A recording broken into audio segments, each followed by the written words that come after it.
disais encore hier et je le répéterai demain, que ce que nous voulons, ce que nous visons dans votre éducation, c'est de réveiller justement le bâtisseur de nation qui dort en chacun de vous. C'est de réveiller le créateur qui dort en chacun de vous. Et cela suppose donc une réforme qui mette l'accent sur la rationalité, sur les facultés créatrices de l'individu et sur l'indépendance intellectuelle de l'individu.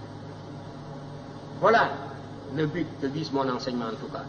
Cheikh Anta Diop est né le 29 décembre 1923 dans la région de Diourbel au Sénégal. En 1946, il part s'installer à Paris pour suivre des études supérieures de mathématiques dans l'idée de devenir ingénieur aéronautique. En même temps, il s'inscrit à la faculté de philosophie et de lettres de la Sorbonne et participe à la création de l'Association des étudiants africains de Paris. En 1947, il commence ses recherches linguistiques sur le Wolof et le Sérère. Lorsqu'il termine ses études de philosophie, il se met à étudier la physique sous la direction de Frédéric Curie, gendre de Marie Curie, allant jusqu'à traduire des fragments de la théorie de la relativité d'Einstein vers sa langue natale, le Wolof. L'Université de Paris rejette en 1951 sa thèse de doctorat sur l'idée que l'Égypte ancienne était une culture noire. Cheikh Anta Diop ne s'avoue pas vaincu et au cours des 9 années suivantes, il précise son travail par des ajouts. En 1955, la thèse est publiée dans la presse populaire sous forme de livre intitulé Nation nègre et culture. C'est cette œuvre qui fera de lui l'historien le plus controversé de son temps. En 1960, il défend avec succès sa thèse et obtient son doctorat. Cette année-là, il publie en outre les fondements économiques et culturels d'un État fédéral d'Afrique noire. Diop retourne au Sénégal où il continue à écrire et à faire des recherches. L'Université de Dakar met en place un laboratoire de radiocarbone, puis l'assisté de son travail. L'historien se sert de ces techniques pour déterminer la quantité de mélanine contenue par les momies égyptiennes. Des chercheurs médecins légistes utiliseront plus tard sa technique pour déterminer l'identité raciale de victimes rendues particulièrement méconnaissables par abrasion. C'est cette époque qu'il débute son activité politique en participant à la création du parti politique de l'opposition, le Bloc Masse sénégalaise, en juillet 1962. Il est emprisonné puis remis en liberté en août. En 1976, il crée un nouveau parti, le Rassemblement national démocratique, déclaré illégal peu après. Senghor quitte le pouvoir en décembre 1980 et son successeur Abdou Diouf supprime les lois interdisant la formation de partis politiques. De cette façon, les charges qui pesaient contre Cheikh Anta Diop ne sont plus valables et le RND est légalement reconnu. Cependant, après les élections, Anta Diop refuse d'occuper le siège obtenu à l'Assemblée nationale pour protester contre ce qu'il considère comme des élections frauduleuses. Il meurt le 7 février 1986 et est enterré dans son village natal, Kaïtou, auprès de son grand-père et fondateur du village, Massamba Sassoum Diop, dit l'Ancien.